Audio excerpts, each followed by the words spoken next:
air over the land. Launch Weather Officer Melody Lovin says, though, no problem and no issue. Oh, there's a big cumulus cloud right next to the pad. She believes that these are going to be able to pass over by the time we hit T0, so not looking to have much of a problem there. And she just briefed us that we're still go. 90% go is currently where we're standing at. Again, beautiful weather outside. You see the one concern there, the cumulus cloud rule. And so they will be keeping their eyes on that. We did have some showers offshore. Those, though, dispersed, and that's not a problem. We do have some weather. We're also watching along the Ascent corridor. We're keeping track of that. LC Slick on Channel 1. Go ahead, Slick.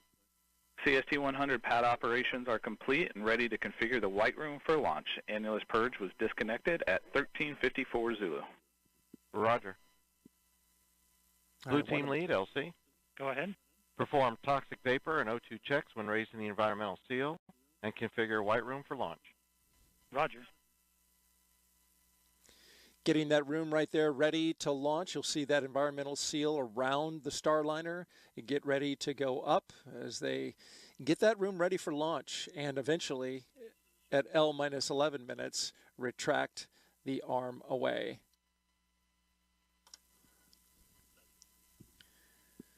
All right, again, the Ascent corridor weather, though, it is low for any issues. So all across the board, we still look good for weather. There's a look at the satellite loop, and you can see all across the eastern seaboard, all the way up into the maritime provinces of Canada. Fortunately, we got a high-pressure system off North Carolina that's keeping everything pretty stable and clear out there. Just a couple of issues along the way, but nothing that would put the Starliner at risk of splashing down all along that track if they needed to, should something happen to the rocket. We're looking good so far from out here at Slick 41 and Hangar AE, and we'll send it back to the host desk. And let's take another look at the crew for this flight test. We see Commander Butch Wilmore. He was at the bottom left corner of your screen, NASA astronaut and retired U.S. Navy captain. Raised in Mount Juliet, Tennessee, married to Deanna Wilmore, and they have 2 daughters. As a naval pilot, Butch racked up more than 8,000 flight hours and 663 carrier landings, all in tactical jet aircraft. He completed 4 operational deployments supporting missions like Operation Desert Storm.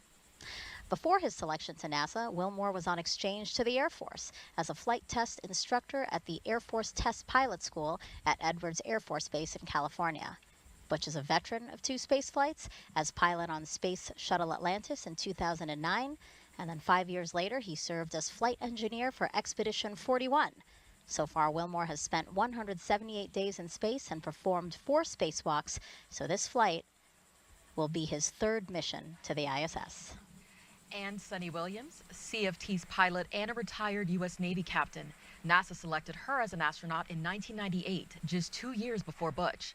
This will also be Sunny's 3rd mission to space, making her the first woman on a test flight of an orbital spacecraft. Her first trip to the ISS launched in 2006. She served as flight engineer for Expeditions 14-15. She then returned to the orbiting lab in 2012 and was commander of Expedition 33. Sunny has more than 50 hours of spacewalk time, the 2nd most cumulative time by a female astronaut. So far, she has spent 322 days in space. Before NASA, Sunny was a former naval test pilot and instructor, logging more than 3,000 flight hours in more than 30 different aircraft. Williams grew up in Needham, Massachusetts, and is married to Michael Williams. She enjoys hanging out with their dogs, working out, hiking, and camping, as well as working on cars and houses. As the crew aboard Starliner prepares to launch to the space station, let's take a look at what's in store for Sunny and Butch while on this mission. The mission of the Commercial Crew Program is to provide transportation for astronauts to the International Space Station. Multiple providers provide you redundancy. Redundancy is important, as we know. In our systems, we have redundant systems. But actually, more importantly, it's providing the aerospace workforce the opportunity to test out new ideas, new technologies, and work them into spacecraft. Butch and I are the first 2 to fly the Starliner, so this flight will be a crew flight test, so there'll only be 2 on board. We're going to fly it up to the space station, dock it, and test it all out, and then come back home. Everything's new. The procedures are new. We have procedures now that we didn't have a year ago because we've learned as the process has gone forward. We've had 2 test flights uncrewed previously, but this will be the first time we're putting people on it. We're test pilots, and so we're going to be testing the spacecraft in all aspects of the flight, from launch, on orbit, all the way to entry and landing. We're testing out the environmental control system. We're testing out the manual flying of the spacecraft. Then while we're docked to the space station, we have a bunch of tasks to make sure that the spacecraft can act as a lifeboat. And just in case anything bad goes on the International Space Station, the crew on board can come to the Starliner and make sure that they're okay. This has a mode where we call it backup mode, which is your get home mode, if you will. We can, without any communication at all, we can still effect a return to Earth, do a deorbit burn, and hit the point where we're trying to land, even without our computers. You know, that old mantra, failure is not an option, because it's a very dynamic thing we do flying in space, and it's not very forgiving, and we know that, and that's why we have these multiple systems and multiple redundant capabilities, because human life is special, and we want to preserve it at all costs. I think exploration is just in the human heart. Butch, he describes himself as the first thing he said as a kid was why, and I think that's in all of us. Maybe we don't verbalize it, but we all ask why, and that's what exploration is. It's that next step of why. So why not go back to the moon? Why not try to live on the moon? It seems like a natural stepping stone to the next thing, Mars, which just calls us. Like, why is that planet there? What is the future of that planet? What is the future of our planet? And to be able to take these next steps in exploration, we're going to start answering those questions. We stand on the pinnacle. This is kind of where everything, integration, everything comes together, which is where Sunny and I sit. And this is just a part of the ongoing process of growing and expounding our knowledge and our understanding of all things for the benefit of mankind. I am Sunny Williams, and I am ready to fly NASA's Boeing Crew Flight Test. I'm Butch Wilmore, and I am ready to fly NASA's Boeing Crew Flight Test.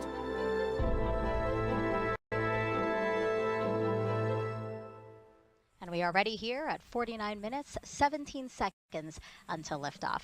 Now, this historic flight test will be a major milestone for United Launch Alliance. NASA's Antonio Jaramillo joins us now with ULA's CEO and President, who has more about this company's road to this moment. Thank you, Megan. Joining me is Tori Bruno, CEO and President of United Launch Alliance.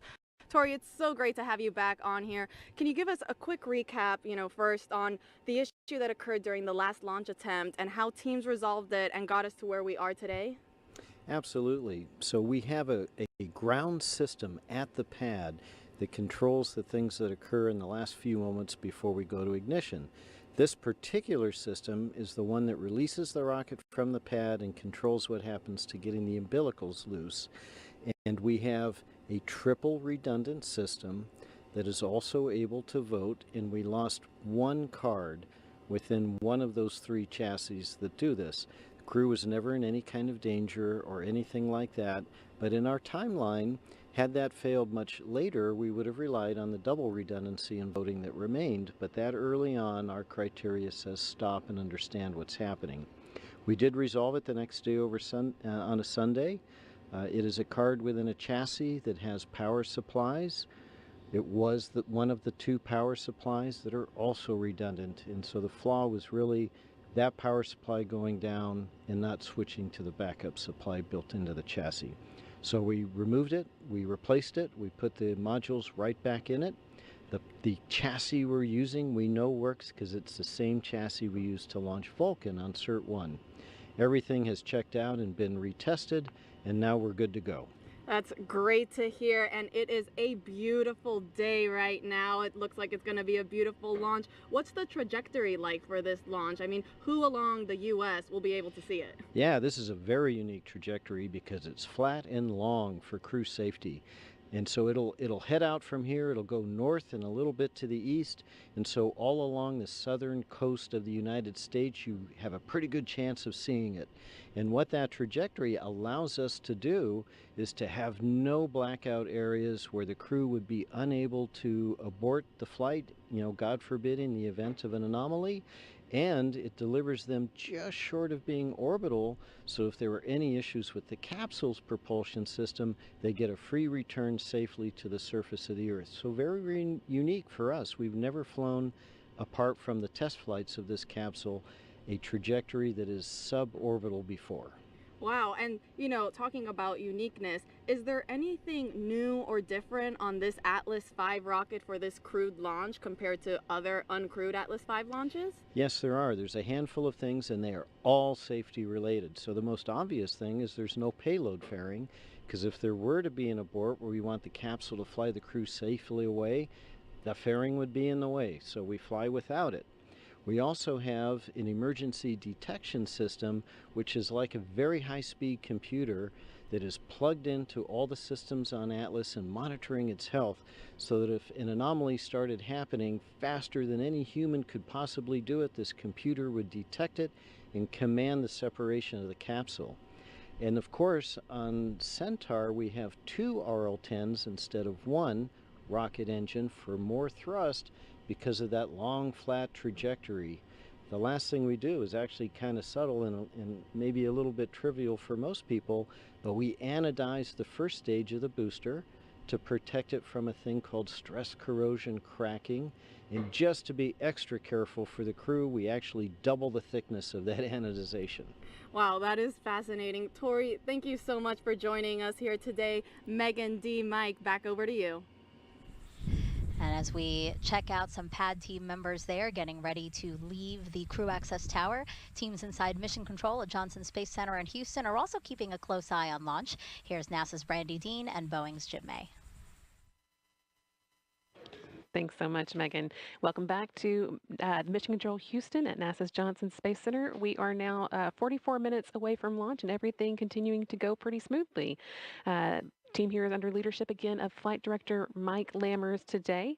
Once Starliner gets off the pad, Jim and I will be with you through the Ascent, giving you the play-by-play as Starliner makes its way into orbit and expanding on the calls that you'll hear from Capcom Joshua Kutrick, making to Butch Wilmore and Sonny Williams. There are a number of major milestones you'll want to keep an eye out for during Starliner's climb to orbit. The first you'll hear from Starliner's crew is roll program coming from Commander Wilmore, indicating that Starliner is rolling into the planned orientation for Ascent and orbit ops.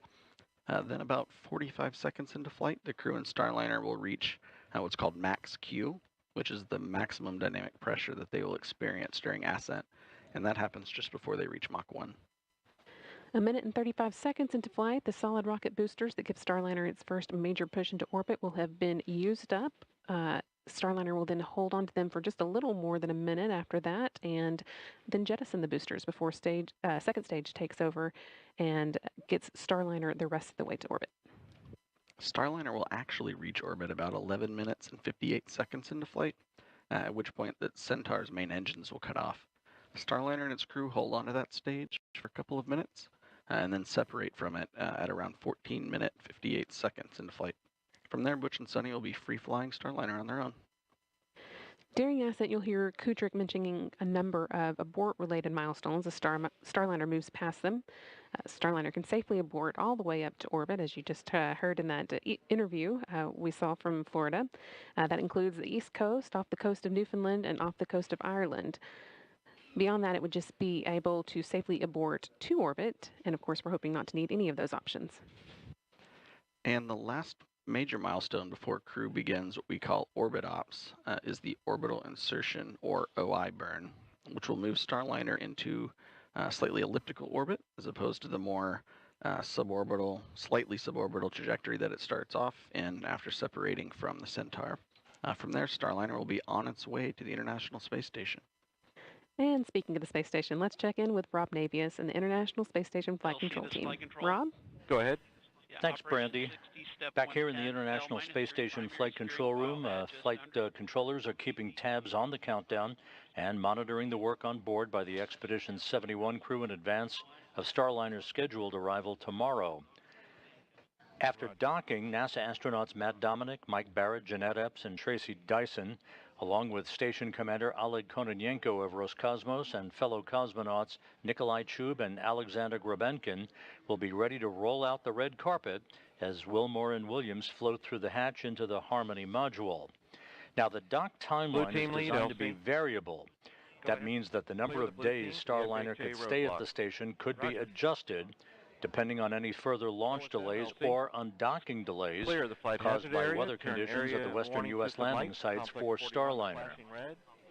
One of the most important dock days for the Starliner crew will come 2 days prior to their scheduled undocking, when they load the last of the cargo items to be returned to Earth in the vehicle and conduct onboard manual piloting proficiency. That will enable them to stay sharp for their departure from the station and the deorbit and entry events that will follow. We're now 41 minutes, 9 seconds away from liftoff. Today, the operational loops are so far thankfully quiet. And with that, we'll go back to our folks at the Cape. As we prepare in less than an hour to launch 2 astronauts to space, during this test flight, let's check back in with NASA's Antonia Jaramillo, who's with NASA's Associate Administrator, about the mission.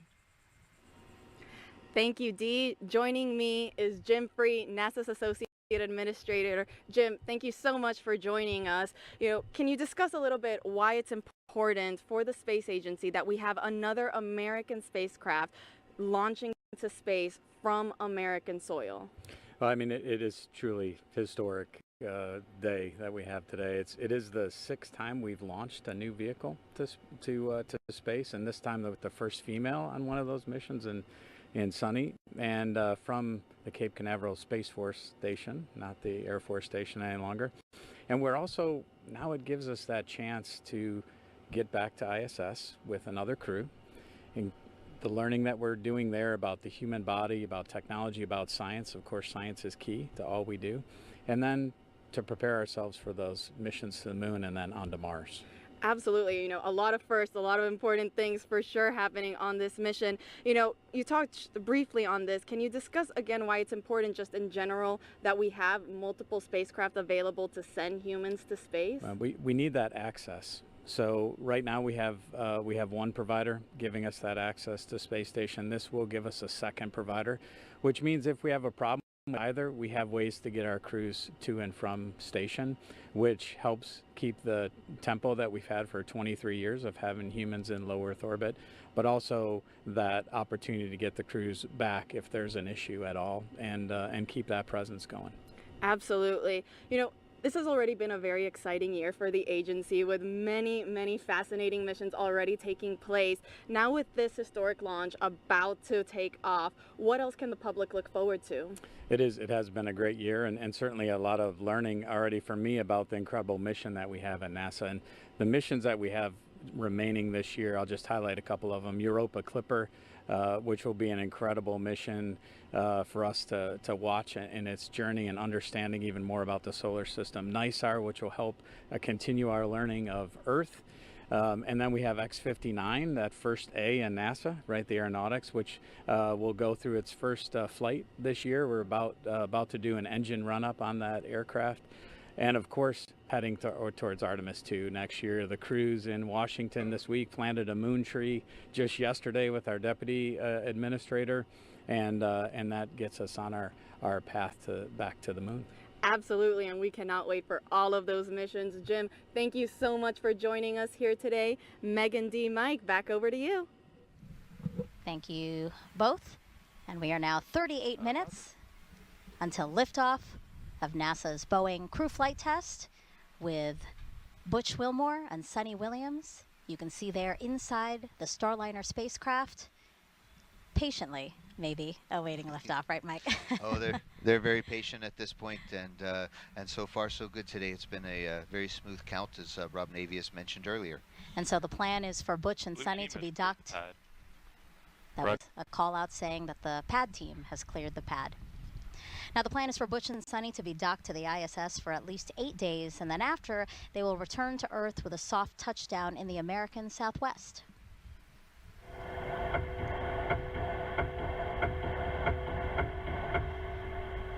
That's video and sound from inside Starliner during its return to Earth 2 years ago as part of the Orbital Flight Test 2 mission. Its heat shield will reach 3,000 degrees Fahrenheit during re-entry. Parachutes then deploy, and the heat shield is discarded to expose Starliner's airbags. The original test pilot you see on the bottom center of your screen, Rosie the Rocketeer, collecting data of what astronauts might experience during landing. Starliner is the first and only American orbital crew capsule to land on land. This allows for quicker access to crew and cargo. It also makes turning the spacecraft around for future missions quicker. But Mike, Starliner can also land in water in the case of an emergency.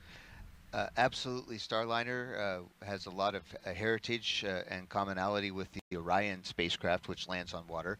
Starliner is a little bit smaller and a little bit lighter, so it can actually land on land. It has those airbags, as we saw. I can't wait to try them out. That's the first thing I'm going to ask Butch and Sunny about. How are the airbags? Because Soyuz is a little bit hard landing, but everybody's fine.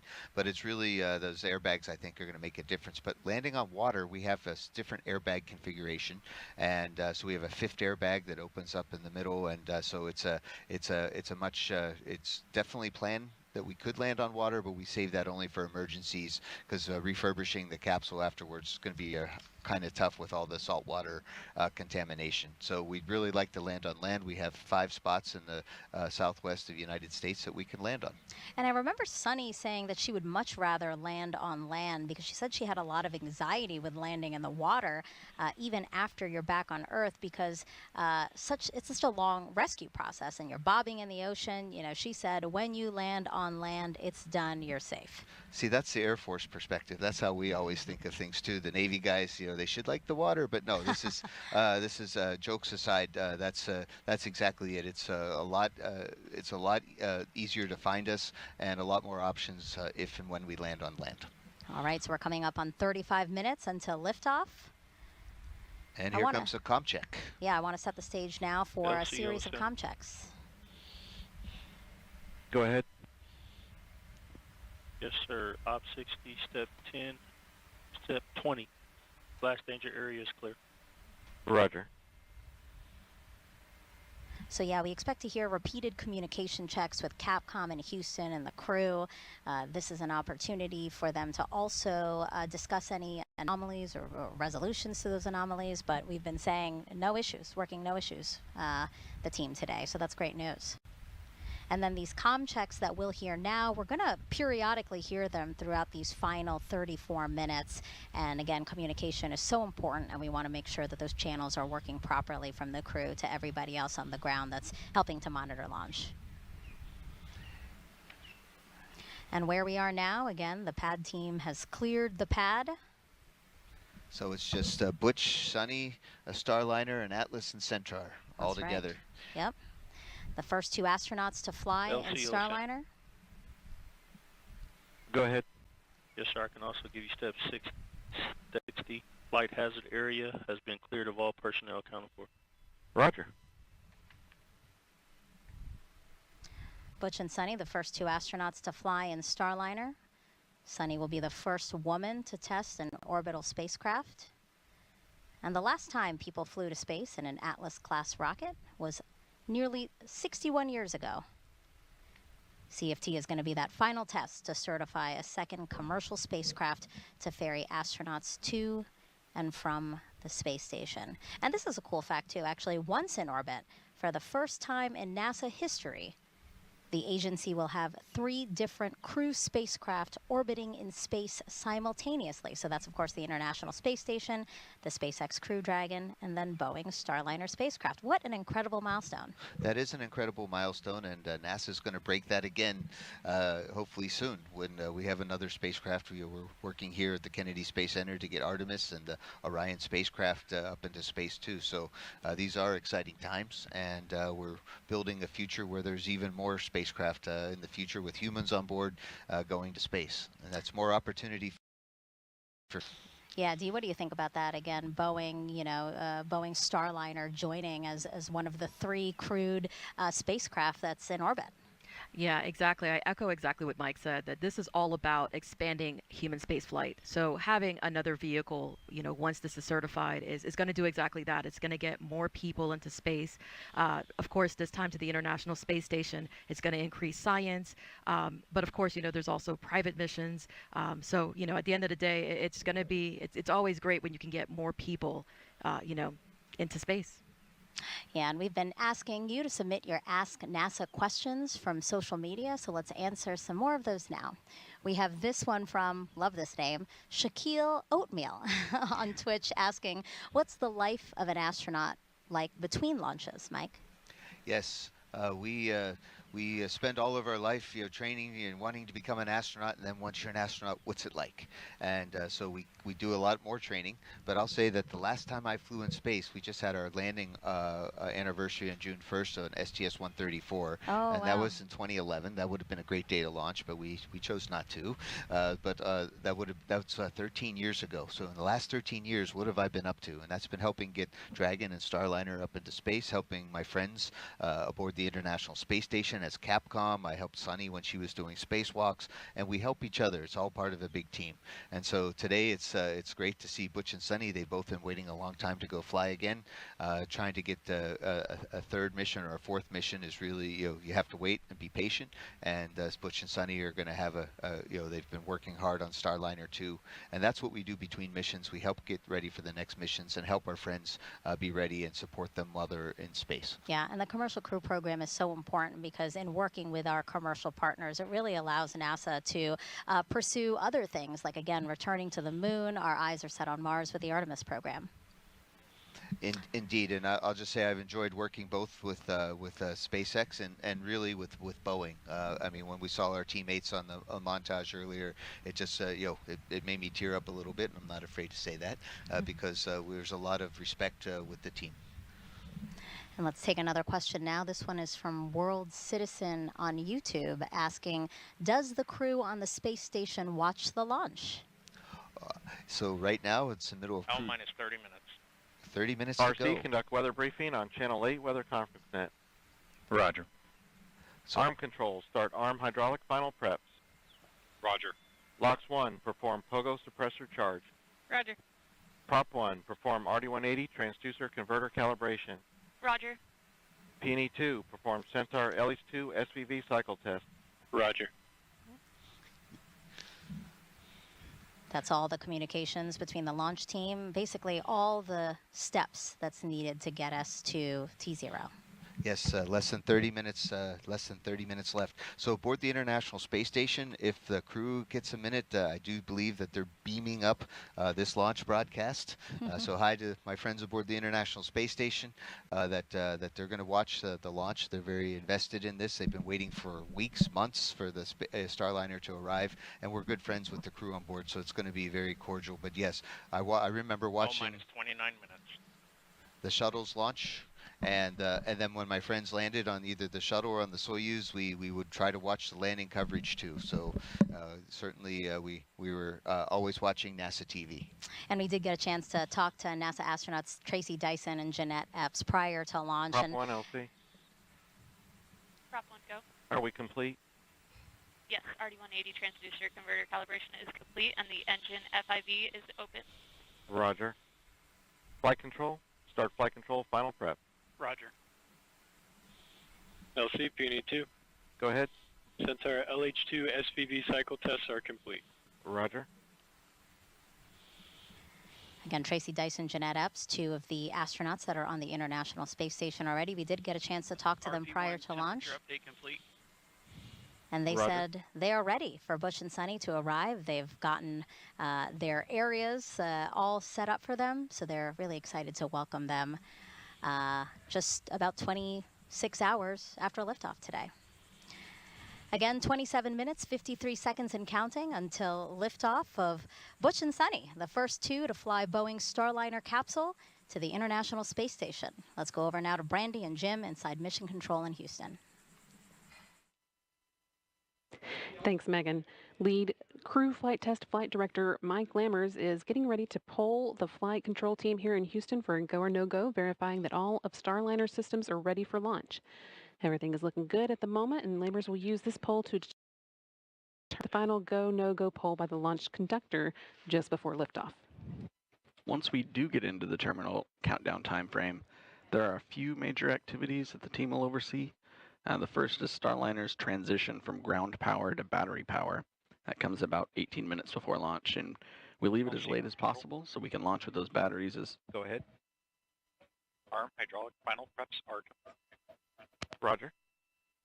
L minus 27 minutes.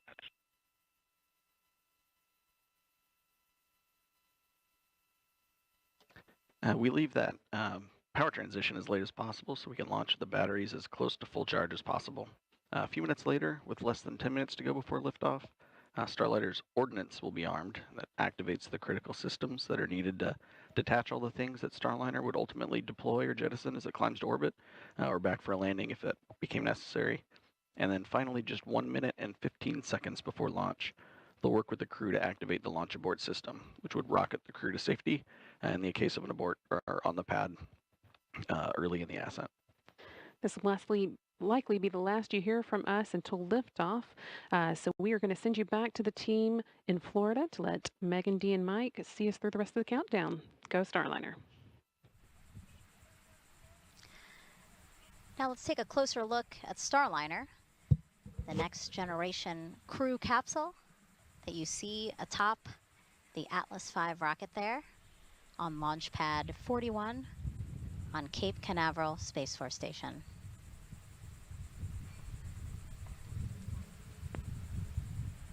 Mike, Starliner is something, like you said, and Butch and Sunny, you guys really have your fingerprints all over that to make it the ride to space that you guys wanted. Indeed, Starliner is definitely Ferguson even called it a astronaut's or pilot spacecraft.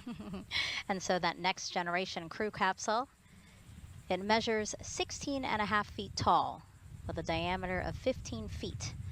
That's about the size of a mid-size SUV. It was designed to carry up to 7 astronauts or a mix of crew and cargo for missions to the International Space Station. After today's test flight, NASA will fly crews of 4 or 5 with cargo. Starliner is also reusable up to 10 times. I'm sure you're excited for your opportunity to fly in Starliner, Mike. Oh, indeed. We're hopefully Butch and Sunny, along with Calypso, are going to pave the way. We'll be in the other spacecraft that Boeing has. We have 2 capsules, and so again, it's always good to have an extra one and a backup one, and we're looking forward to flying next year. Let's head back over to Johnson now, where we have Rob Navius with an update for us. Rob.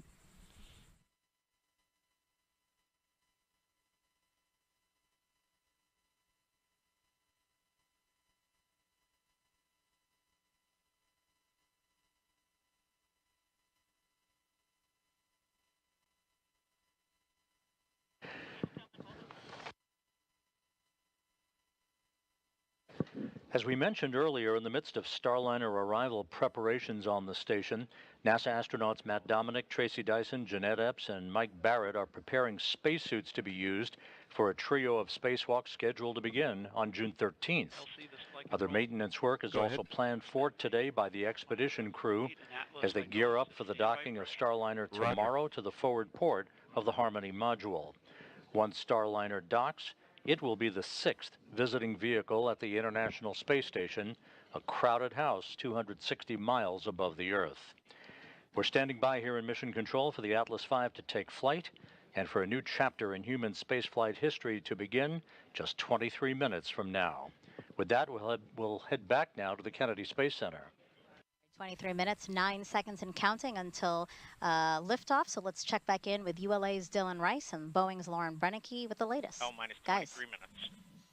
Hey, Megan. Thanks for coming back to us here in the FYS, ASOC. We've been all monitoring. secondary decoms to RF link and verify lock. Roger. Initiate orbital parameter calculations on primary CCLS. Roger. Monitoring those procedures here, and we're coming up on about L minus 22 minutes to launch, and around this time during the last launch attempt our team worked through what you may have seen a suit pressurization issue. They worked very quickly around this time in the countdown to make sure that everything was going smoothly with this. But when we switched to internal power at L-18 minutes, that triggered a small voltage trip, and flight software correctly identified it and turned off the fans. So we quickly turned them back on, just like you would do with your computer, off and on. And today we're going to turn the fan off when we move over to internal power so it doesn't trip again. Then we will turn it back on after. The real difference is that crew will lower their visors about 5 minutes later this time. That action would usually be taken around now or a minute or so from now, and we will listen for that in just a few minutes. The Capcom will tell the crew to put their visors down at that time, and that is a configuration that is needed for proper airflow through their suit. In an emergency, they could pressurize their suits. Go ahead. Pogo suppressor charge is complete. Roger. LCSYS. Go ahead. All secondary.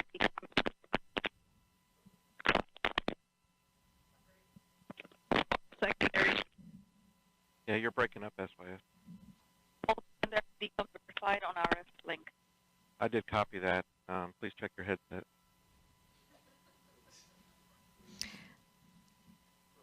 All right, as I was saying, that in an emergency, they would be able to pressurize their suits quickly if needed. And it's a little different for them this time because, as we mentioned during this broadcast, their helmet is really more of a visor. It lays back like a hoodie on their shirt, and they pull it forward and then just zip it up.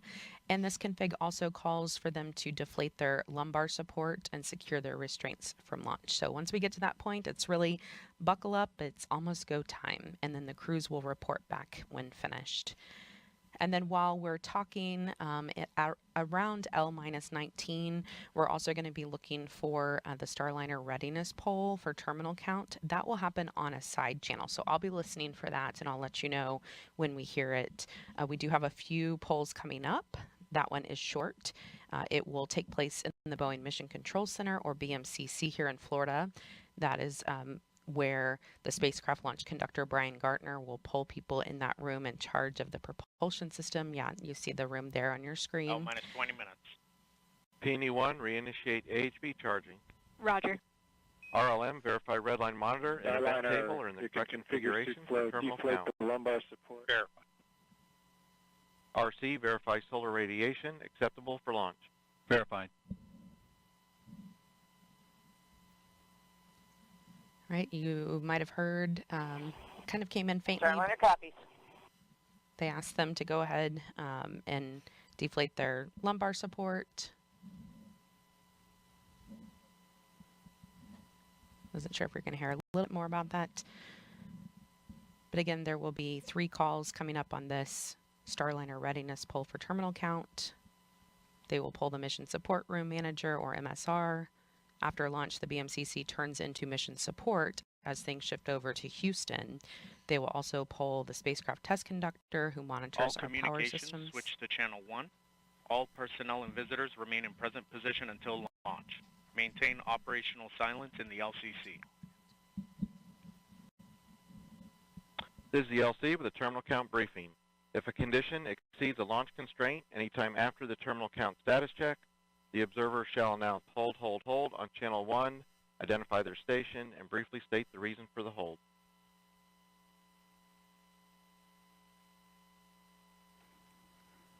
So, Lauren, as we were mentioning earlier, there's been traffic on multiple side nets, and that announcement that you just heard is Chief Launch Conductor Doug Lebo now bringing the team out from the individual subsystem nets, bringing everybody to the command channel, channel 1, for the final minutes of the countdown here. So we're gonna start to hear more traffic on the command channel as we start to do our final configuration steps for launch. So we're gonna hear a couple of things. We're gonna hear L-18 minutes. Flight control, perform launch on time verification. Roger. We're going to hear some final avionics checks like that last call. We're going to hear hold fire switch verification. The range hold fire system allows representatives from Space Launch Delta 45 a hold button in the up the road at the Morrell Operations Center. So if there's an issue or range safety issue that comes up, they can press a button and automatically stop our sequencer. So that's called a hold fire check. Those hold fire switches will be configured shortly, and we'll also start to hear calls about wrapping up our helium bottle charging on both the first and second stage. And Dylan, as you mentioned, with the traffic on the loops increasing a little bit, you at home may notice that we are speaking less. And so we are going to be listening to some of these things as they happen live with you. Roger. And we feel it's important for you to be able to... Go ahead. AHB charging reestablished and at flight mass. Roger. L-minus 17 minutes. OSM, place SRB ignition SNA switch in the enable position. SRB ignition enabled. Verify FCO, RCO, and OSM hold fire switches are in the proceed position. Ready to proceed. All right, we're going to send it over to NASA's Daryl Nail at Hangar AE. Daryl. All right, thank you very much. And getting a final look at the weather, I could tell you this, it's a beautiful day to fly. Outside, our launch weather officer told us that there's no change in the forecast. We are 90% go, and what a beautiful shot of our beaches here from the courtesy of our chopper team here at the Kennedy Space Center. Folks coming out to enjoy the launch and an amazing day. Weather, no changes again. Low-topped cumulus clouds on land, which you see some of it there, but because they're low-topped, that's not a concern. When a rocket flies through a big, thick cumulus cloud, it can trigger a lightning strike, but those clouds are not the kind that can do that, according to Launch Weather Officer Melody Lovin. And so we're good to go there. We also have a launch visibility is always a factor here in the southeast. Can you see the rocket and from where? And our friends at United Launch Alliance provided us with this graphic so you can see about which point in the launch you would see the rocket. If you're within the first two inner circles, you should be able to see the solid rocket boosters jettison a minute after launch.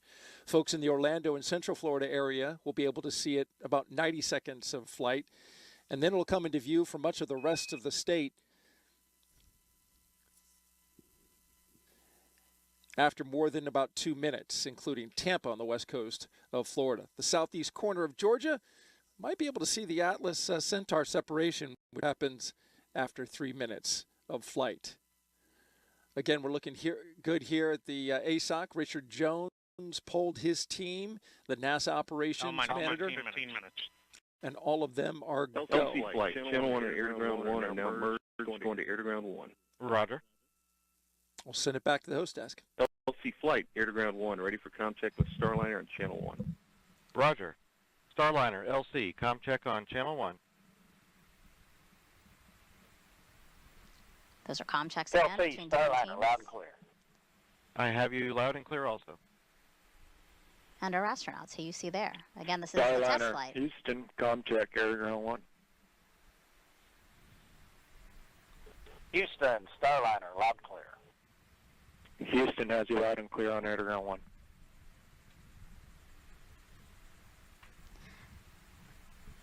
Test flight, and Boeing is working towards certification. To do that, there are a total of 87 flight test objectives and many more operational capability checkouts. So take a look at some of the main objectives with the crew on board. I'll go through a couple of them here. So they will demonstrate the performance of crew-related equipment. The crew will perform hatch operations and transfer emergency equipment. They will also evaluate the vehicle and transfer cargo while in a docked configuration. They'll conform functionality of manual piloting and deorbit with a successful separation of the crew module from the service module. And finally, they will demonstrate Starliner's entry and descent. 13 minutes and 24 seconds from only the 6th time NASA astronauts will launch on a new spacecraft designed for crew. And if you're curious about the previous 5 flights, we have you covered. Check out our video here. Mercury Redstone 3 was the first test flight. Alan Shepard, May 5th, 1961. Gemini 3 with astronauts Gus Grissom and John Young launched March 23rd, 1965. Apollo 7, October 11th, 1968, with Wally Schirra, Don Isley, and Walt Cunningham. STS-1 launched with astronauts John Young and Robert Crippen, and it launched April 12, 1981. Starliner Houston, your suit fan Bravo is repowered. It looks good. Please close your visors. Column closed. You saw video there of Demo 2, May 2020, Doug Hurley, Bob Benkin. And then, of course, today's NASA's and Boeing's crew flight test with Butch Wilmore, and Sonny Williams. You know, Mike, 12 minutes and 15 seconds to go. How are you feeling? I am excited. I'm grateful to ULA and Boeing and NASA team that we are sharing this historic moment together. Go Starliner. Yeah, our hearts and well wishes are with Butch and Sonny as they make history testing what is poised to be the second commercial crew vehicle that is certified to ferry people to and from the International Space Station. So with 11 minutes and 46 seconds to go, let's send it back over to ULA's Dylan Rice and Boeing's Lauren Brennicke to walk us through the final moments of today's launch countdown. Let's do it, guys. Let's do it, Megan. We just heard the Starliner readiness poll is a go. We know the crew's visors are down now, so we are moving along smoothly into the final 11 minutes and 30 seconds of this countdown. This is an instantaneous launch window today, which means that we will launch when the orbital path for the ISS aligns with the Space Coast. Once we get into orbit, Starliner will be working to catch up with the space station, eventually reaching speeds of more than 17,500 miles per hour.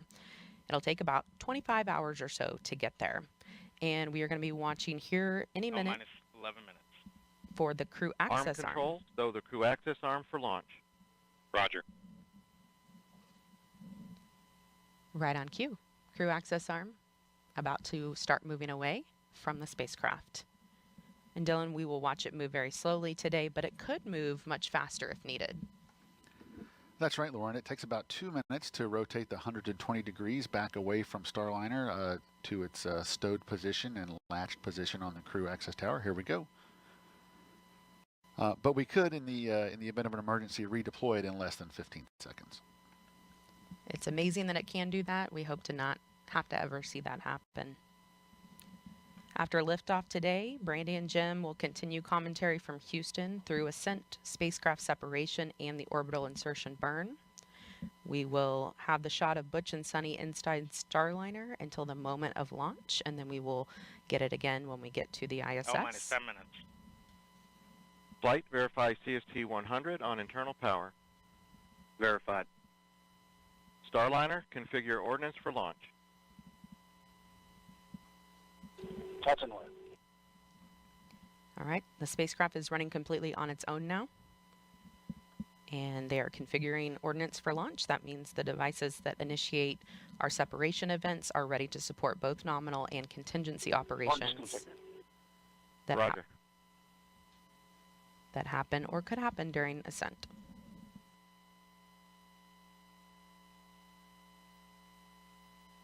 So Lauren, we're just about 2.5 minutes now away from our terminal count status check. The terminal count status check is the final report from each operator indicating that their system, whether it be a ground control system or a launch vehicle system, is ready to execute the final 4 minutes of the countdown to launching the rocket. At this point, if there were an issue, the anomaly team would be discussing it, but nothing like that has happened right now. All's quiet. I am expecting to hear all members of the team report go when pulled by Chief Launch Conductor Doug Lebo. And we're actually hearing on a side channel that they are preparing for the launch vehicle systems poll. This is the long one. A lot of people view this as their favorite poll. It's kind of fun to listen to them list off each system, and then that team will give a final go or no go for launch.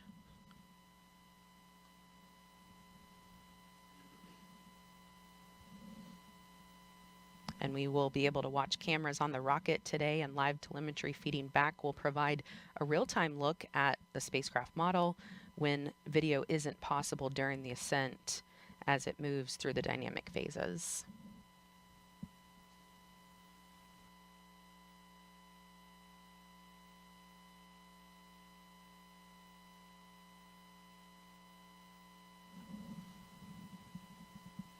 minus 8 minutes.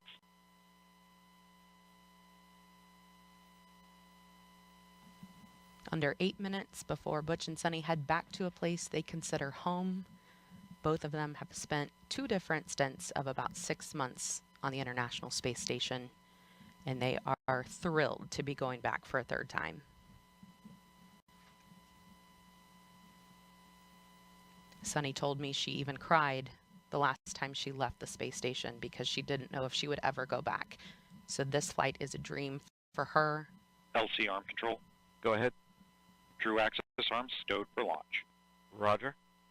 LC switch to ready position. All steps are complete prior to status check.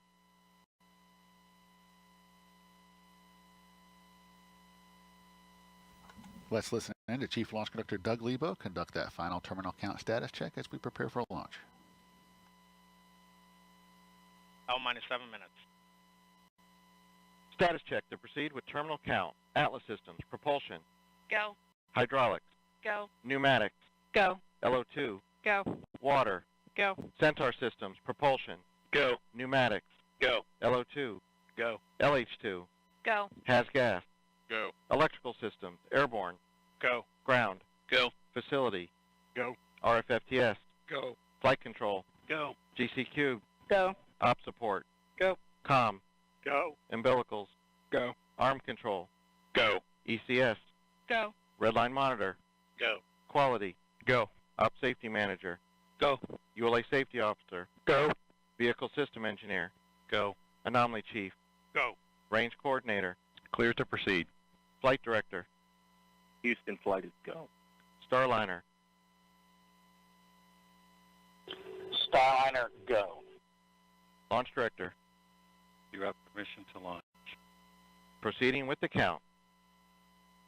ALC. Verify T0 is set for 14:52:15 Zulu. Verified.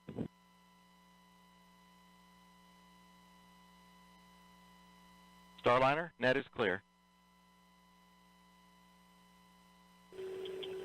Thank you, LC. For everybody listening, just a thought. Sonny and I, as we were traveling to the pad, we saw many American flags, and many of you were waving flags at us. And then as we reached the pad, we look up, and of course there's that American flag on the side of the White Room, also one on the side of the rocket itself. And we know that that represents unity and resilience and unified efforts for the common good. And that's what Sonny and I have witnessed this last month. Each of you displaying what this nation's forefathers envisioned, a people committed to God, family, and country, a people who use their gifts and talents for the common good and are passionate and tough.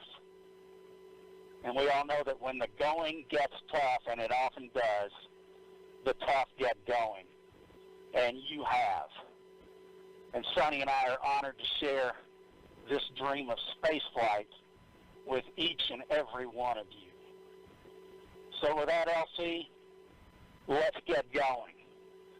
Now let's put some fire in this rocket, and let's push it to the heavens where all these tough Americans have prepared it to be. Let's go, Calypso. Take us to space and back. LC flight, Starliner configured for terminal count. On my mark, Roger. the time will be T-minus 4 minutes and counting. 3, 2, 1, mark. 3:55. Resumed for on-time liftoff. Just beautiful words from Butch there. No better example of unity on this planet than what happens at the International Space Station, where Butch and Sonny are headed in just 3 minutes and 30 seconds. 3:30. Atlas hydraulics at flight crash. Atlas boosters hydraulic steering systems now pressurized for launch.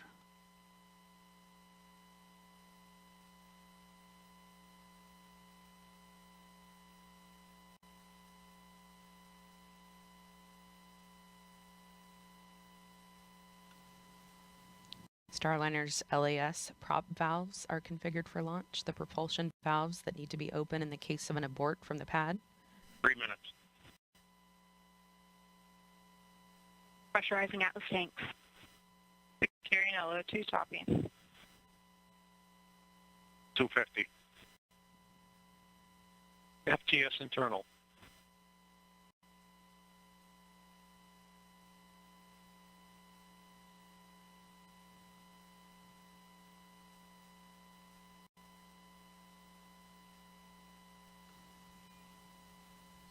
Flight software is in Ascent mode. It is now set for the uphill climb.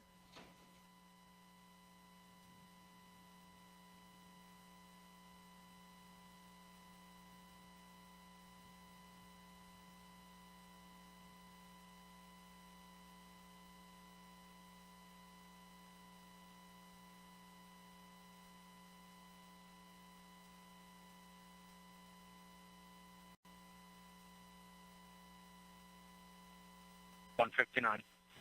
Vehicle internal. 155. Launch sequencer start. 150. Securing Centaur LH2. Securing Centaur LO2. Vehicle is now transferred to its onboard batteries, and topping is 140. completed. Launch enabled. 137. FTS armed.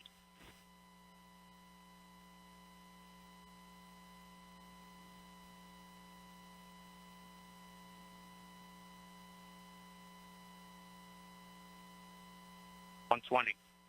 OCU's armed. SCS count started. EDS Ascent. Starliner, last arm to auto. Last arm auto. Roger. That call meaning if the emergency detection system on Atlas detects something. Rock report range status. Range green. 54. POP started. It will trigger the launch abort system on Starliner and fire automatically. If that happened, the spacecraft would push itself away from the rocket a mile up and a mile out. Atlas at flight press.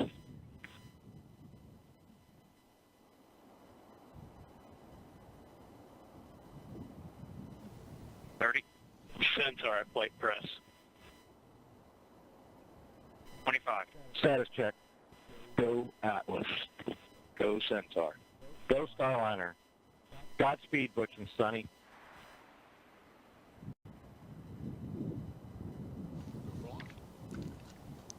Ten, 9, 8, 7, 6, 5, 4, 3, 2, 1. Ignition. And liftoff of Starliner and Atlas V, carrying 2 American heroes, drawing a line to the stars for all of us.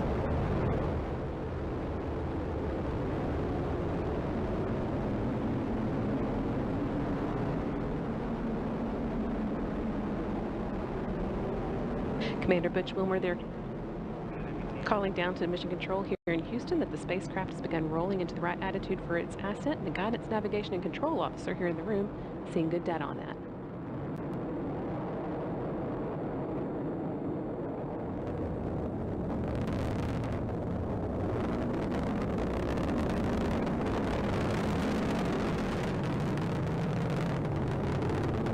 Starliner passing through max Q, or the point of maximum dynamic pressure where the forces of air friction are highest, which in Sunny will shortly be passing through Mach 1, where the speed of sound.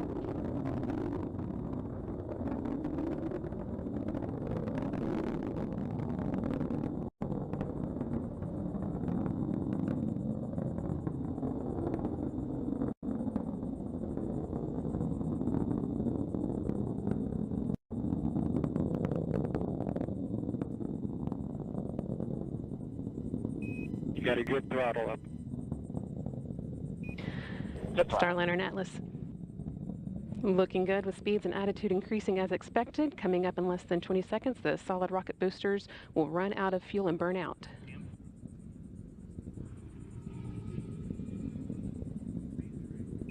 Good SRB burnout. Good SRB. Now that the fuel in the solid rocket boosters has been depleted, the Atlas main booster stage will be continuing its burn for about the next 3 minutes.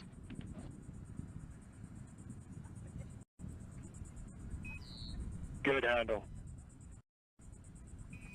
Good handle.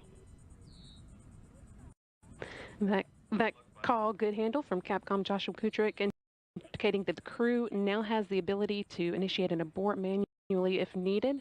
All looking good so far. Now 2 minutes into Starliner's flight and coming up on the solid rocket booster jettison at the 2-minute and 40-second mark.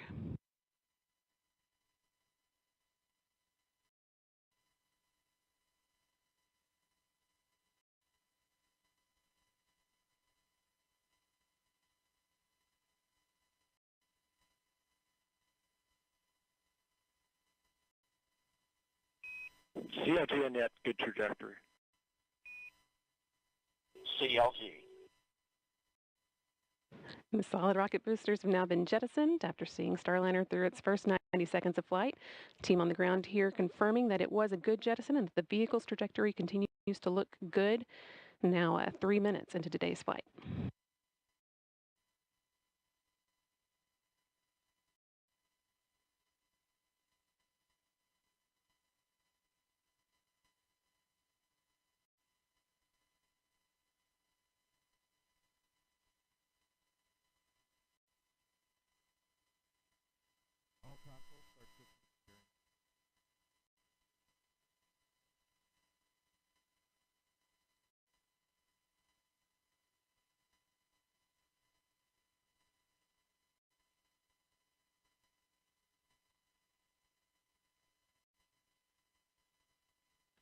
Atlas booster now throttling back to limit the G-forces on Butch and Sunny, trying to limit that to around 3.5 times the force of gravity you would feel while on the ground.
Staging. Here in the ground. Decals open. You have sublimator back.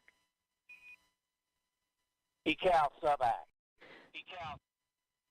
Great act. Team on the ground reporting that they saw the Ascent cover on top of Starliner that's been protecting the spacecraft's docking system through its climb into orbit. They saw that jettison as planned. Staging was good. You have good control. And now the second stage's 2 Centaur engines have ignited to continue pushing Starliner into space, fueled by liquid hydrogen and liquid oxygen. The next milestone that we'll be watching for is the aeroskirt jettison.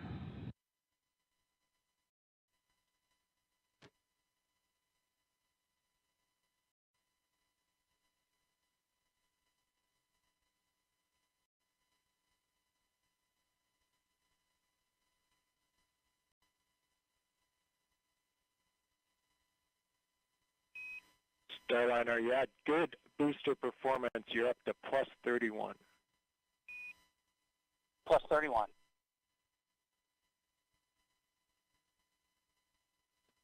Atlas Control reporting booster performance offset of 31 seconds of ISP, or specific impulse, relative to its design baseline of around 450.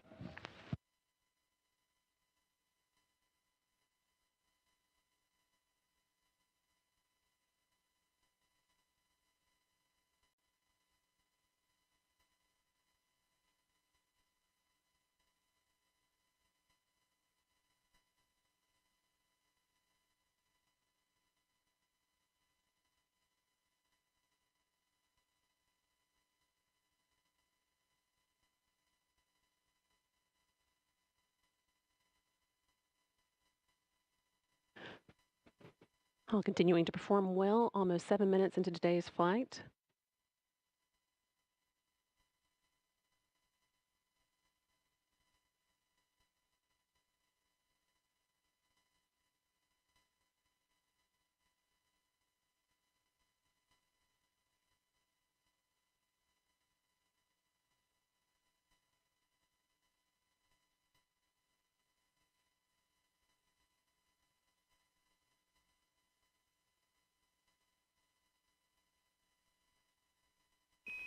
Good Centaur. Good Centaur. Capcom Joshua Kutrick. Continuing to pass good news up to Starliner's crew. That last one reporting that the Centaur upper stage remains in good condition and is performing well, pushing them into orbit.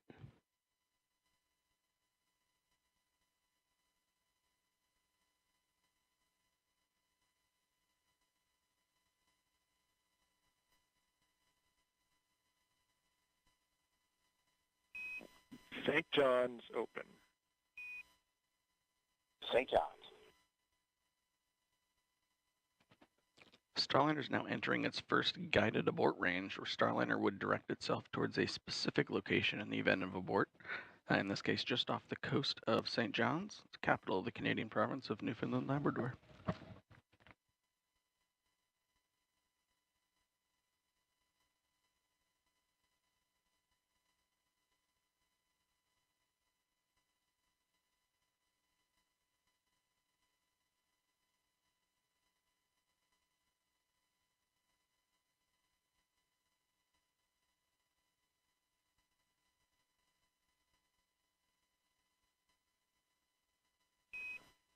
Starliner MECO converged 11:5 to 11:52. Good perf, you're at 34 to 36 seconds. 11:52, 34 seconds. That call letting the crew know that the main engine cutoff, MECO, should happen just about on time, about 12 minutes into today's flight. Another good indication that Starliner's Ascent is taking along exactly as expected. Main engine cutoff is a major milestone marking Starliner's arrival on orbit.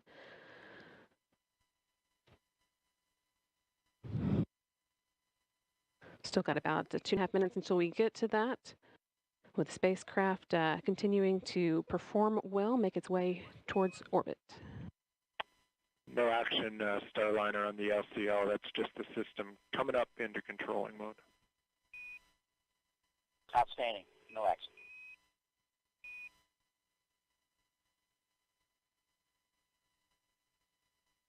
Once the main engine is cut off, the next step will be the launch vehicle separation. That's set to occur just short of 15 minutes after launch, when Starliner will separate from the rocket and fly free in space for the first time.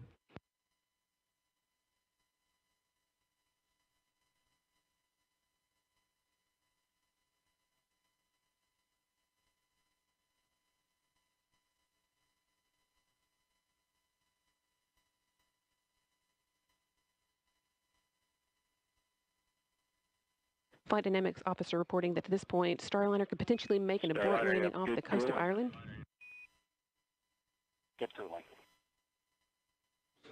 And they're, again, all continuing well, so we're not expecting to need that abort. As Starliner is rapidly approaching orbital velocity, the abort region is only available for just over 1 minute, where Starliner would just continue up to orbit after that.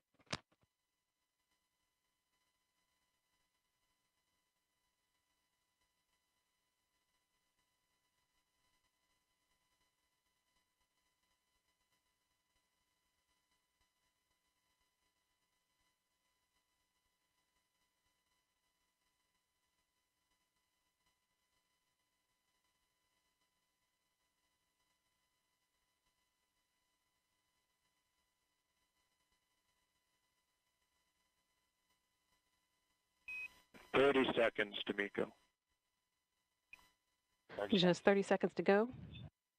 Now until main engine cutoff, marking Starliner's arrival on orbit.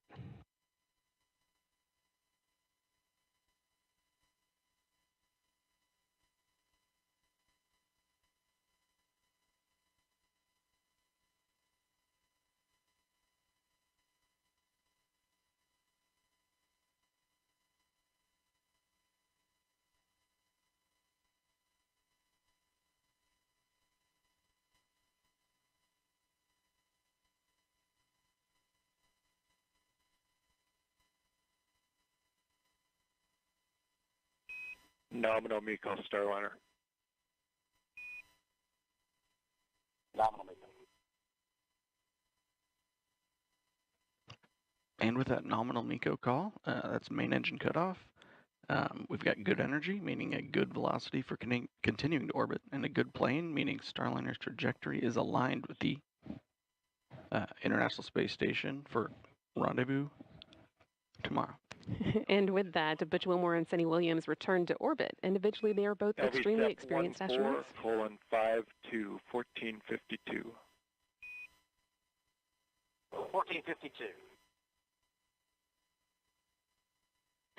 They're both very experienced astronauts with a combined total of 489 days in space between them. Starliner is also the third spacecraft that they've launched in. Both have traveled to the International Space Station via space shuttles and Soyuz and are now well on their way to repeating the journey via Starliner.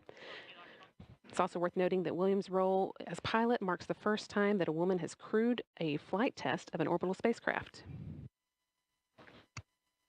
Just a few seconds ago, you heard Capcom Joshua Kuchert calling up to Butch and Sunny.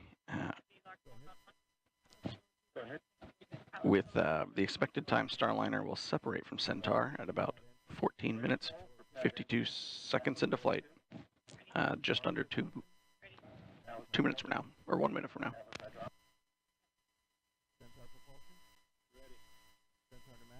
That is actually the last major milestone for Starliner's ascent. All the hard work is done, but we need for Starliner to be flying on its own before it can begin heading towards the International Space Station. There's a slight pause in the action here while Centaur repressurizes and does some attitude control.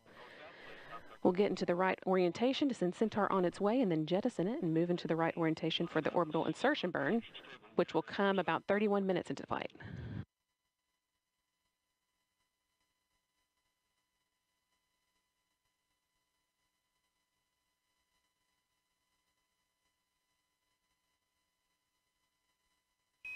No action on the cabin temp Starliner. No action.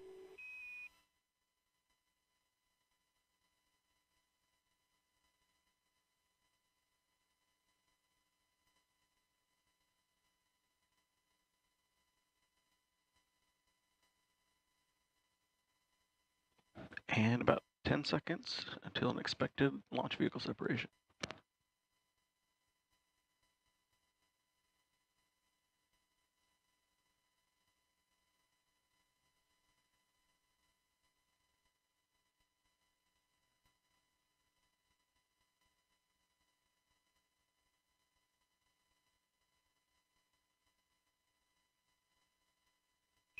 LV SEP confirmed. Good LV SEP.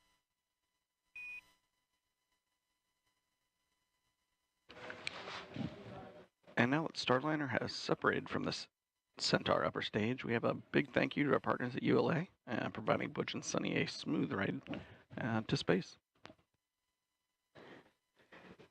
That is not the end of today's orbit activity, though. The team will now be getting ready for the orbital insertion burn, which comes 31 minutes after flight. So that's still about 15 minutes away now.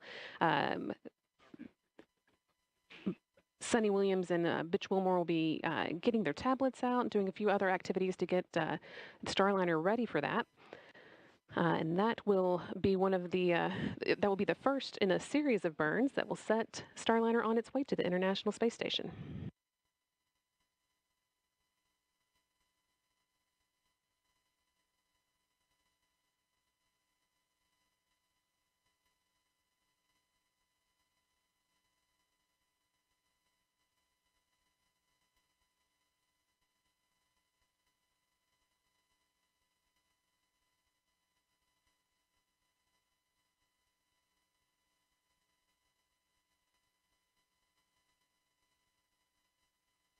Once again, Starliner with astronauts Butch Wilmore and Sunny Williams on board launched from Florida, the Cape Canaveral Space Force Station, Launch Pad 41 at 9:52 a.m. Central, 10:52 a.m. Eastern today, and they have now made it into orbit. Your nominal TDRA show MDL is active. You have good targeting for OI.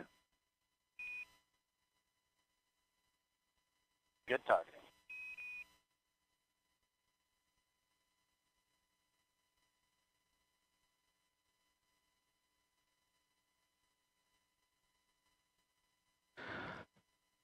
With the call for good targeting and information about Starliner's TDRS schedule being good, means that we've got good communication with the ground. TDRS is the tracking relay data satellites that Starliner uses to talk to the ground, and the flight controllers on the ground are seeing the dynamic. Go ahead. Yeah, if you could relay a message to our brethren at ULA. We're all listening. Go ahead. Yeah, they've been a member of the family for a long time, but now it's official, and we want to welcome them to human spaceflight. We all copy all and really appreciate the words.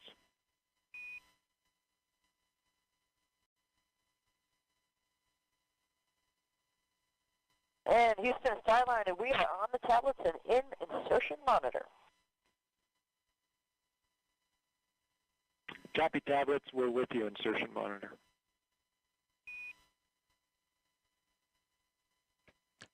So the crew have their tablets out, so no longer using the paper procedures now that the vehicle has stopped moving so quickly.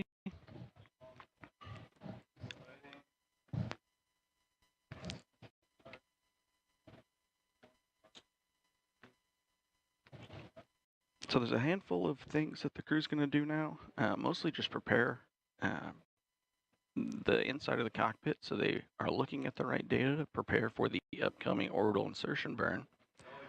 The vehicle itself has done a few things recently. Started to power on the solar rays on the back of Starliner and turning off several of the thrusters that are no longer needed at this phase of flight.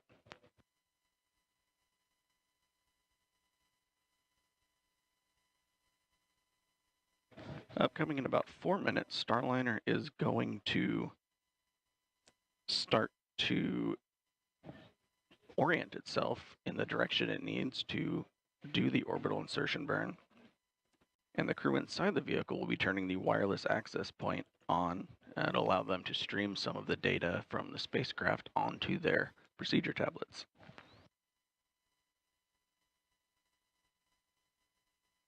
And Houston Starliner, last arm is off. Backup control switches, enable 1 on, enable 2 off. SM/RCS is the mode.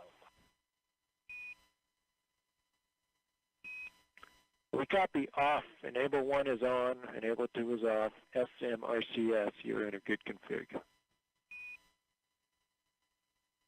Good config.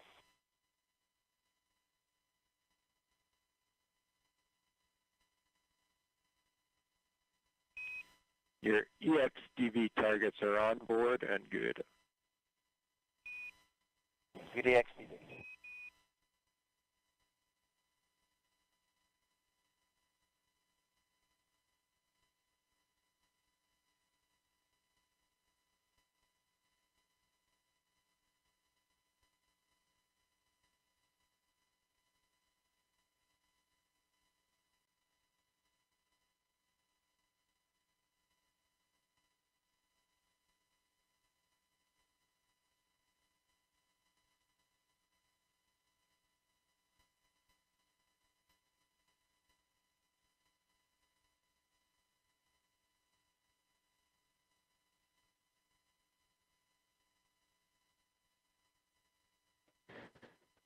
Things will be pretty quiet as Starliner gets into position for the orbital insertion burn. That's still about 10 minutes away.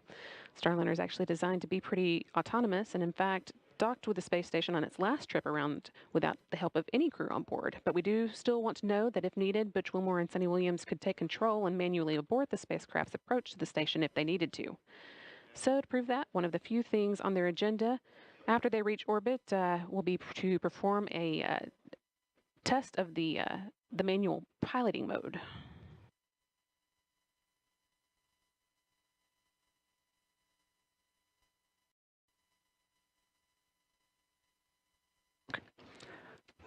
This test will involve first pointing Starliner's nose towards the Earth so that its communication antenna on the back of the service module is pointed at the satellites, the teeter satellites that allow it to communicate with the team on the ground. They'll then move Starliner so that its solar arrays are pointed at the sun, showing they could charge Starliner's internal batteries as needed. And they'll follow that up with a demonstration of the star trackers, one of the ways that Starliner determines where it is in space, pointing Starliner away from Earth so that the system, the Vesta system, can get a good look at the stars. The next step will be for the crew to manually speed Starliner up and then slow back down, which will slightly raise and then lower their orbit and prove that they can manually break away from the orbit that the space station is in if they needed to. At that point, they can move on to the last items of the test. Still no action on your cabin temp. You're in a good config. It's 74 degrees in there. Yeah, and that's just due to that T2 sensor sitting beside the light. So we're actually going to inhibit that particular sensor. We'll let you know when we bring it back online. Okay, great. Looks like we're on our way to thrust alarm.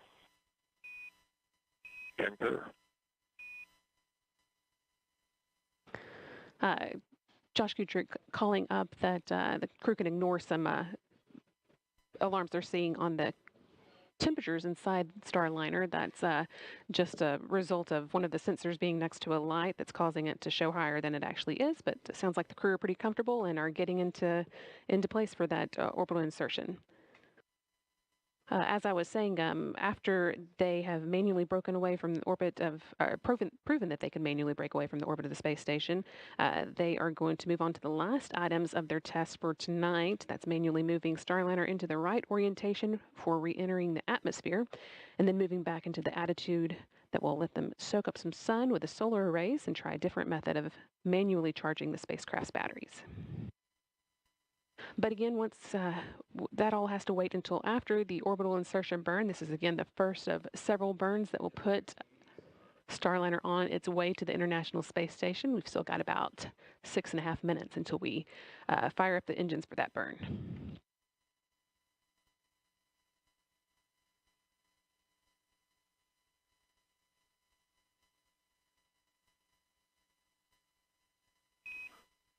Starliner, we did not see the hand controller deflection. Just wanted to know if you did that yet.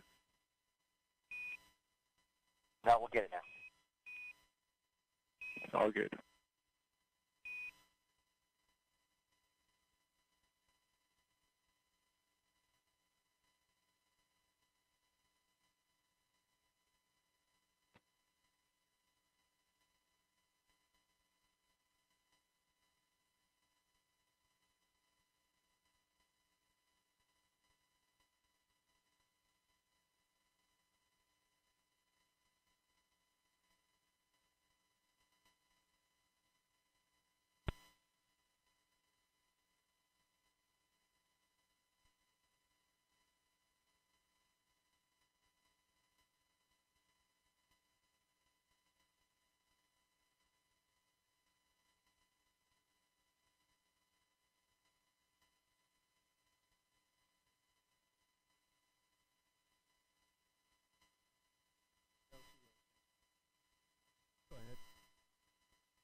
Establish barricades around MLP and an area beneath the MLP and perform O2 LEL checks at complex 41 areas.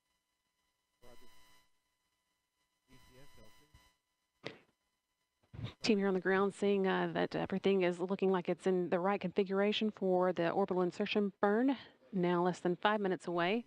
Starliner is currently about 102 miles above the Mediterranean Sea, heading southeast over India in the next few minutes.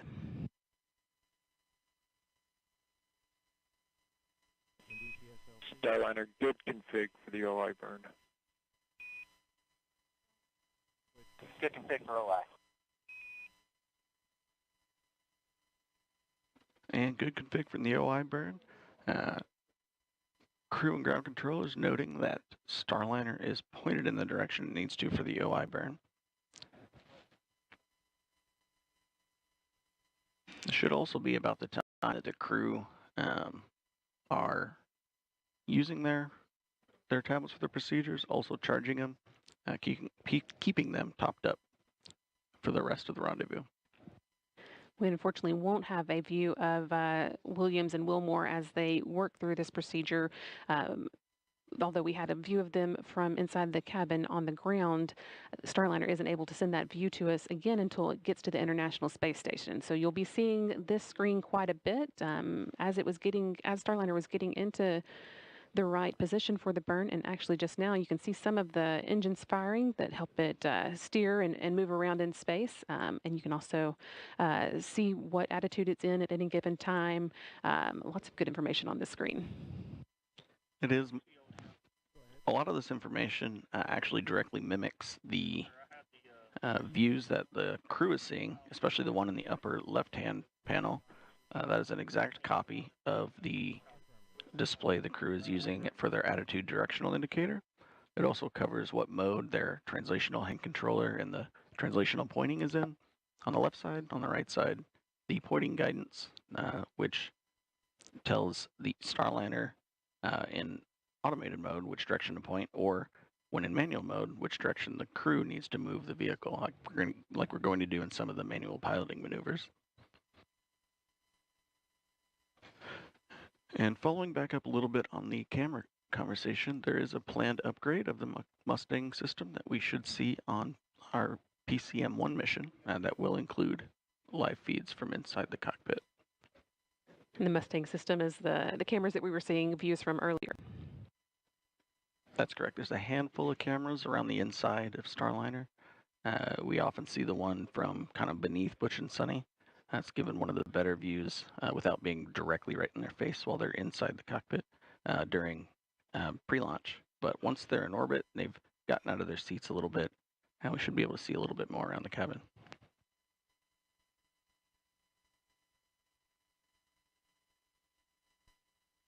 We'll, though, as you've already heard, continue to hear regular audio updates from the crew. Everything going well now that Starliner is just under 30 minutes into today's flight. We've got about a minute and a half left to go into that orbital insertion burn that will be kind of the final end cap, really, to today's ascent, which, again, took place at 10:52 a.m. Eastern when Butch Wilmore and Sunny Williams launched inside the first Starliner to carry crew members on board from the Cape Canaveral Space Force Station, Launch Pad 41. They made it to orbit about 14 minutes later, and now we are just again waiting for this first of a series of burns that will set Starliner on its way to a rendezvous with the International Space Station. That is scheduled to take place at 12:15 p.m. Eastern, 11:15 a.m. Central tomorrow.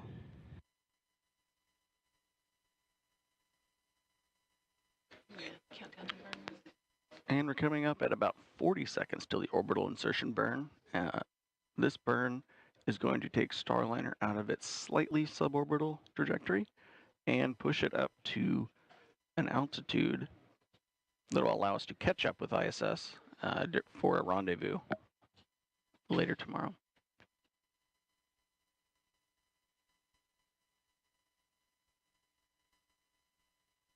15 seconds left to go, and once again you'll be able to see those engines firing on this digital screen here that show when the burn has started. 2 seconds.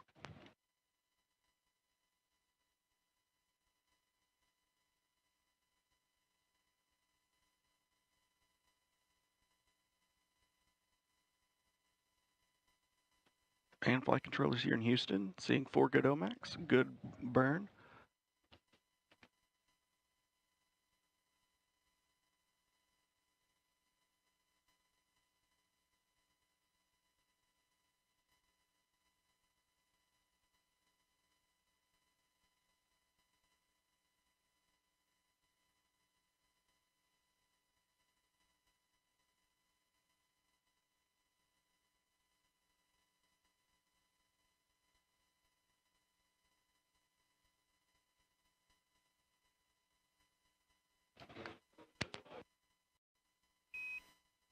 We take a look. That was a good OI burn.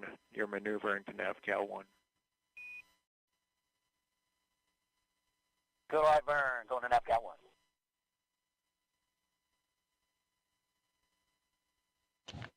And with that call up, both crew and flight controllers agreeing that that was a good OI burn. I'm looking at the trajectory plot here in mission control. I see our trajectory pointing us directly up to the altitude we need to go to for the next burn. Right now, Starliner is moving into NavCal mode, or NavCal attitude. That's going to be the first of several positions that Starliner, directions that Starliner points itself to track some of the stars from the Starliner and update the position inside of the position orientation of Starliner inside of its guidance, navigation, and control algorithms. And of course, you're seeing lots of happy faces and cheers here in Florida. Everybody glad to see Starliner safely in orbit with Butch Wilmore and Sunny Williams in tow, sending it on its way to the International Space Station for docking tomorrow at 12:15 p.m. Eastern Time. Once again, Starliner safely on orbit, has conducted a good orbital insertion burn and is on its way.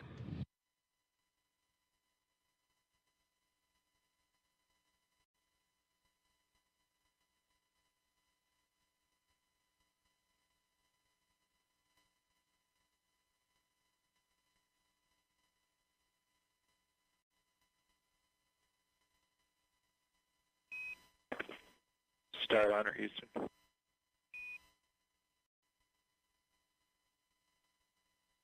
Go ahead, Starliner Houston. Yeah, you do have good cooling. The sublimator is working. We are watching it, though, because the water usage is just a little more than we thought we were going to see. You probably noticed that. It's a reason for the advisory there. From the ground, we'd like to swap you over to the other leg. So we're going to close sublimator leg 1, wait for about 60 seconds, and then open up leg 2. You'll see us do that. No impact or action. Okay, we copy. We'll be watching. Thank you.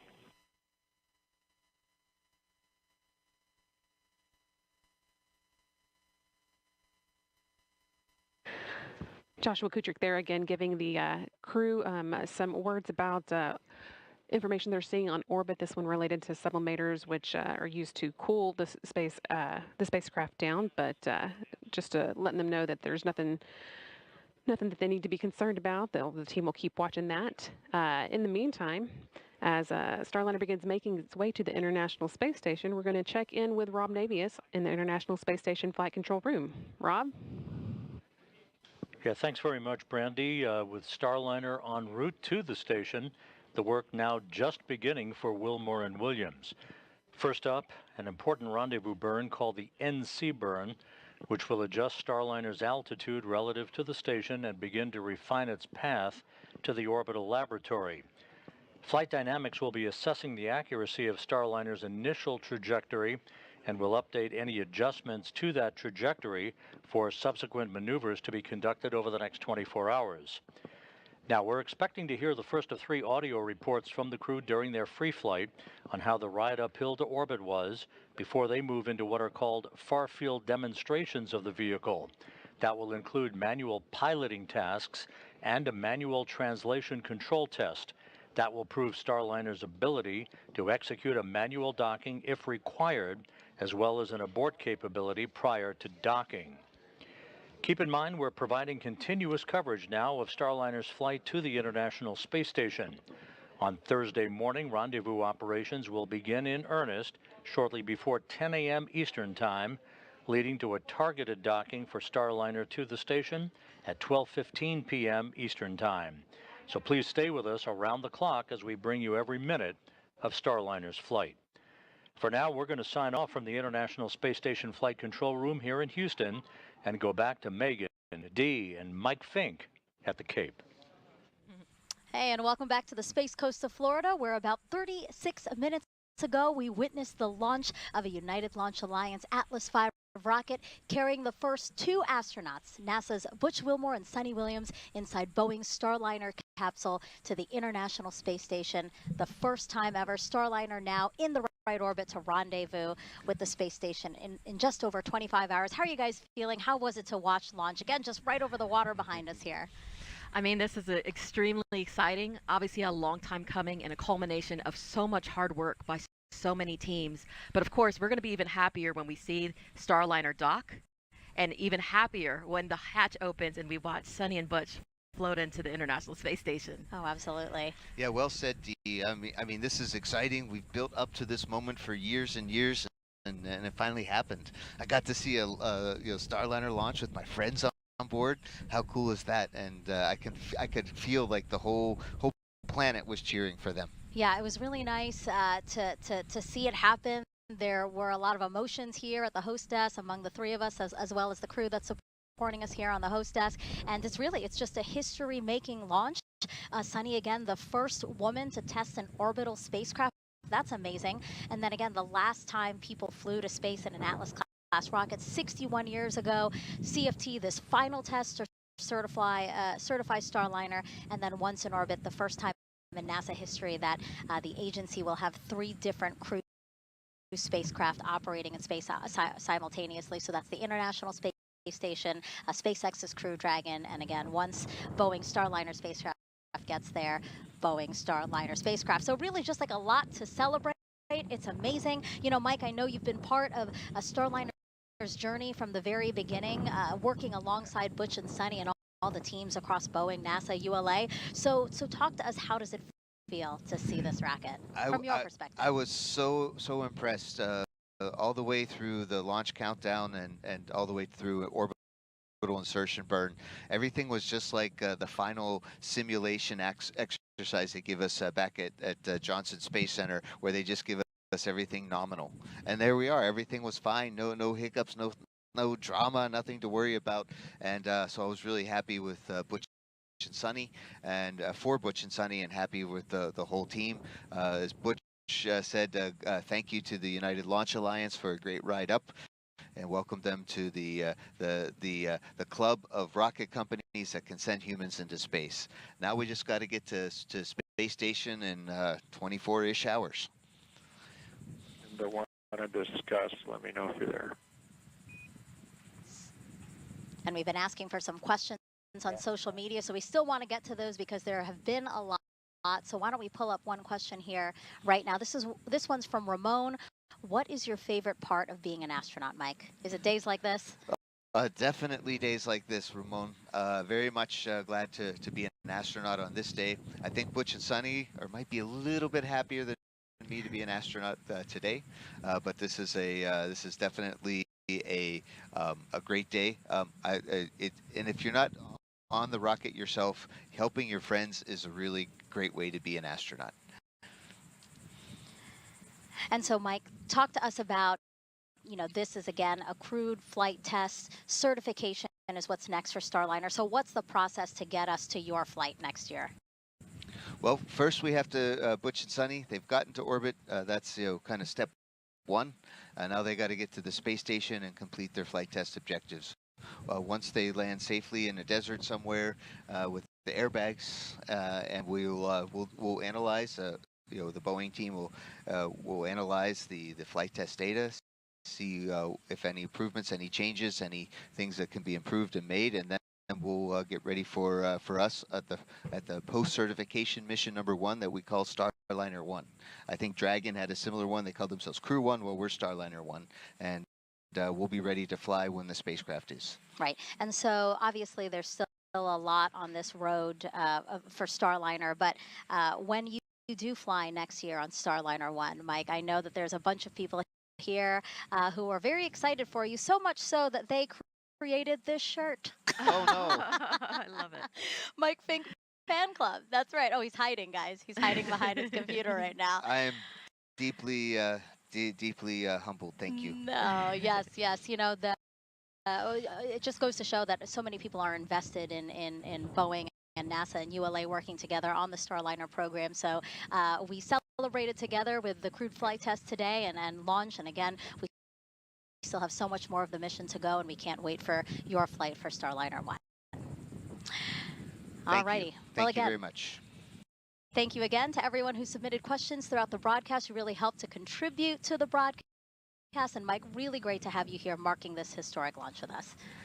It's great to be on the team, and you guys are both are extreme professionals, as well as our production team and the PAO team that's right up the hill from us. Great job, everyone. Absolutely, and today's liftoff could not have happened without the many teams across the country supporting this launch, which of course is just the first of many critical milestones for this flight test. Yeah, that's right, Dee. So our coverage tonight or today won't end here. First up, we have a post-launch news conference starting at 12:30 p.m. Eastern Time right here on NASA TV, followed by continuous coverage of Butch and Sunny's transit to the International Space Station. Starliner is on course to dock at the station in just over 25 hours from now, and then the ISS crew will welcome them on board. Again, we will take all of that live on NASA TV, NASA Plus, and our social media channels. You know, and their journey will provide the data needed to bring Boeing closer to having the continuous privilege of carrying astronauts to and from the space station. Hey, and that's the perfect opportunity, right, to pull up this QR code we have ready for you. If you scan it, it'll take you to go.nasa.gov/CFT, where you will find everything you'd want to know about this crew flight test and also NASA's commercial crew program, which is why we're flying today. Mike, it's been great to have you with us. Your insight today was important and invaluable. Thank you very much, and the Boeing company should get a big pat on the back today for a job well done so far. Yes, again, congratulations to all the team. Thank you, Dee. Thank you, Mike. We really appreciate your time here on the official launch broadcast of NASA's Boeing crew flight tests. And that's going to do it for us here on the Space Coast of Florida. For Boeing, ULA, and NASA, thank you so much for watching our official broadcast of this historic cruise. We leave you now with a replay of launch. Have a spectacular day. Here are the astronauts, Commander Butch Wilmore and pilot Sunny Williams, as you can see, suiting up for their mission into the history books. This is a tradition. The whole idea here is to lose to the chief. Out of the suit-up room, Commander Butch Wilmore and pilot Sunny Williams walking to an elevator at the end of the hallway. Our CFT crew taking their first steps outside, now en route to launch pad 41. Crew transport vehicle is into the pad. Butch and Sunny arriving on level 12. Last look at planet Earth for a while, saying hi to us. Hi, Sunny. Butch getting in there. Gotten strapped into their seats here. Hatch closure complete. Roger. 3, 2, 1, ignition. And liftoff of Starliner and Atlas V, carrying 2 American heroes, drawing a line to the stars for all of us.